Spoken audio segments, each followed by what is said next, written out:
Welcome back, everyone. Apple has been handed an antitrust charge by the European Union regarding its payment technology and restricting rivals' access to its chip technology. For more on this, let's go to Yahoo Finance's Dan Howley. Dan, what more do we need to know about this? Yeah, this is really kind of a charge that has to do with Apple Pay, as you said. Really what the European Commission is saying here is that Apple is restricting the use of its NFC technology. Basically, that's what you would use when you go to pay with Apple Pay.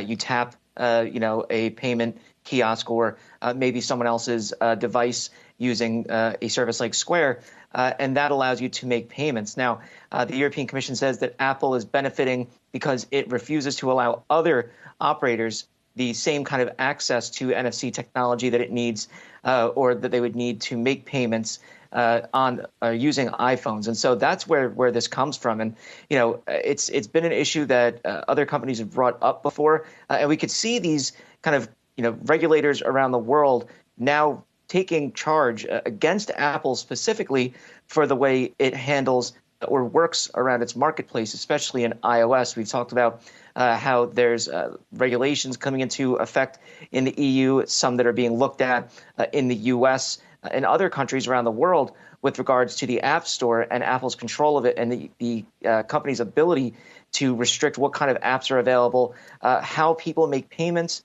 through those apps, and things of that kind of matter. So now that we're seeing this with the NFC and the Apple Pay, it really does feel like we're kind of seeing this this kind of noose tightening around Apple, as it were, with regards to its different services and the complaints that people have made about the company in the past. Is it likely that this will kind of prompt Apple to actually make any changes, quite frankly?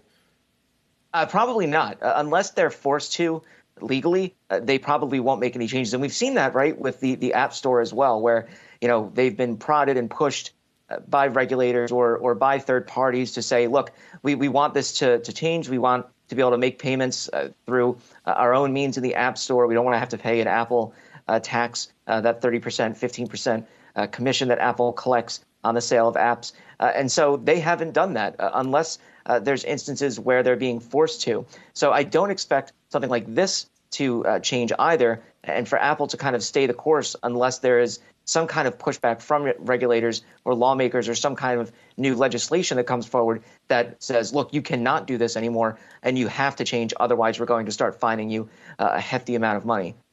Yahoo Finance's Tech DH, Dan Howley, joining us here this morning. Thanks so much, Dan. Appreciate it.